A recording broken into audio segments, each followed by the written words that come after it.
Assalamualaikum warahmatullahi wabarakatuh. Perkenalkan, saya Endah Nuraini Sophia dari S1 Keperawatan kelas 3B. Di dalam video ini saya akan memaparkan video penyuluhan tentang penyakit diabetes. Baiklah, langsung saja kita mulai. Pada topik pembahasannya, saya akan menjelaskan tentang pengertian, faktor, tipe penyakit, cara mengobati, cara mencegah, dan pengendaliannya. Apa sih diabetes itu? Diabetes itu adalah penyakit menahun yang ditandai dengan kadar glukosa darah yang melebihi nilai normal akibat gangguan metabolisme, kekurangan hormon insulin, atau kerja hormon insulin terganggu.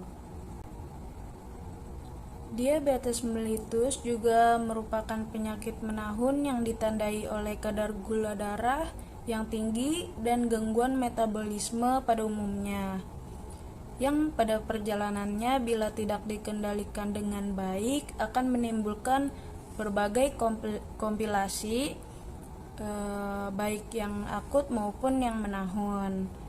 Kelainan dasar dari penyakit diabetes mellitus ini ialah kekurangan hormon insulin yang dihasilkan oleh pankreas, yaitu kekurangan jumlah atau dalam kerjanya.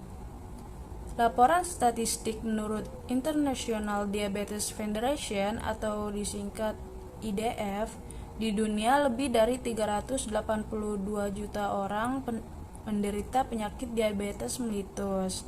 Sedangkan menurut WHO, Indonesia menempati urutan keempat jumlah penderita diabetes terbesar di dunia dengan prevalensi 80,2 juta penderita.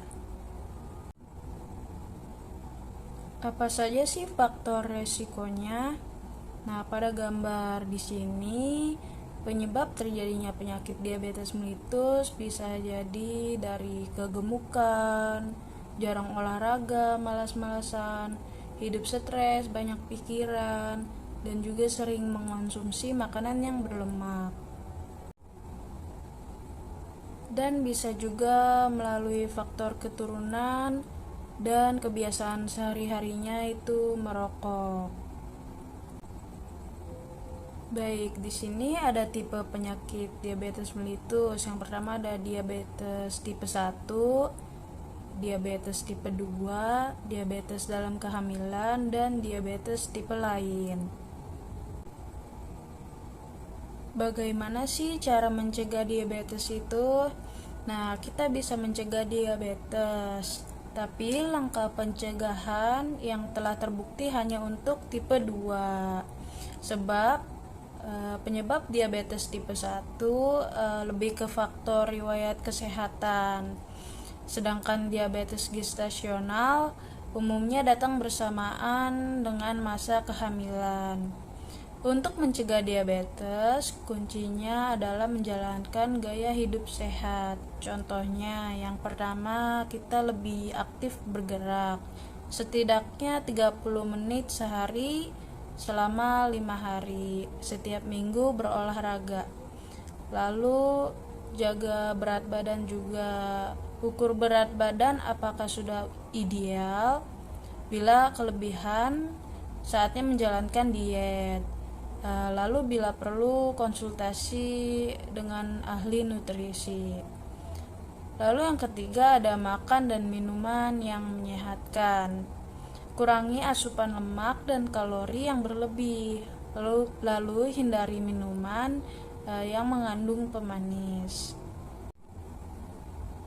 Nah, berikut ada cara mengobati. Jika kita ingin lebih tahu pengetahuan tentang penyakit diabetes mellitus ini, kita bisa saja langsung ke puskesmas, kita konsultasi. Lalu makanan harus sesuai anjuran ahli gizi, olahraganya teratur, mengonsumsi obat teratur, dan pengecekan gula darah yang teratur.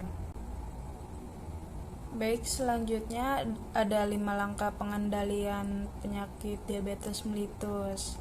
Langkah yang pertama yaitu pola makan yang baik. Makan teratur sesuai kebutuhan, makan beragam makanan, batasi makanan yang lemak, terutama lemak hewani. Jarak makan besar sekitar 4-6 jam. Hindari makanan kaya gula, jangan minum alkohol, dan batasi konsumsi garam. Langkah yang kedua ada hidup lebih aktif. Rencanakan untuk bergerak aktif selama 30 menit atau lebih setiap hari.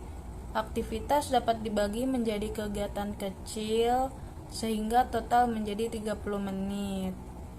Pilih kegiatan yang diminati dan sesuai kemampuan juga. Langkah yang ketiga, minum obat sesuai anjuran dokter.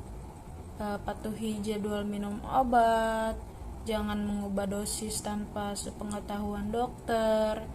Dan bagi yang menggunakan insulin, patuhi jadwal makan Anda demi keberhasilan terapi. Dan yang keempat, periksa kadar gula darah secara teratur. Kita catat nilai kadar gula darahnya, tanggal pemeriksaan, obat yang diminum, dan kondisi tubuh saat pemeriksaan. Langkah yang kelima, perhatikan kaki Anda. Periksa kaki Anda setiap hari. Jagalah agar kaki Anda selalu bersih, kering, dan lembut. Gunakan kaos kaki dan alas kaki yang nyaman. Potong kuku jari kaki yang lurus, sejajar dengan ujung jari. Berikut ada daftar pustaka dari link jurnal yang telah saya temui. Baiklah, mungkin cukup itu saja yang dapat saya sampaikan. Jika ada salah kata, kurang lebihnya mohon maaf. Wassalamualaikum warahmatullahi wabarakatuh.